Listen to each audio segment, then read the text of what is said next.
Well, hey, Christ Covenant family, hope you're doing well. Hope you're having a good week. I just want to give you a preview of kind of where we're headed Sunday, particularly when it comes to continuing the series in Titus. Excited about this. It's a wonderful chapter. Titus chapter 2, wonderful chapter that really highlights discipleship in the local church and how it will impact others, particularly how it will impact the family. Paul has come out of kind of establishing for Titus, you and the churches in Crete must be different than these false teachers I've addressed at the end of chapter 1. Their false beliefs, again, had led to bad behavior. But he's saying for you, and he says it's the very first verse of chapter 2, you need to be different. Whereas they profess to know God but deny him by their works, and they are detestable, disobedient, unfit for any good work. But as for you, teach what accords with sound doctrine. He's saying we want you to look different than them. By how you live and act and think, we want you to show that you actually do know God and love him. And this, again, comes from believing the right things. Again, we want the sort of belief and doctrines that lead us to godliness. And then Paul will unpack in chapter 2 what this godliness looks like before returning at the end of the chapter to the doctrines that help shape us to live in a godly way.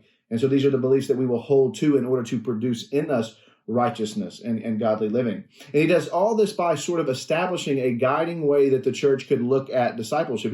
He'll kind of establish this pattern. Pastors teach all in the church, and then older men teach younger men, disciple younger men, older women disciple and teach younger women. The sort of things, again, that will show them what godliness looks like. Now, also as a way of preview, this chapter holds to kind of some thorny issues, particularly given our day and age, to given our context, thorny issues when it comes to things like gender, roles in the family, and so on. And so we will address those by the scriptures. We won't be exhaustive in how we do that, but as always, I will try to be as faithful and clear as I can about what I think that the scriptures are teaching. Again, we want to be thoroughly biblical when we come to thorny issues, and we'll do the best we can to do that. So in light of that, it's only 15 verses. Read through it this week. Write down questions you might have about the chapter.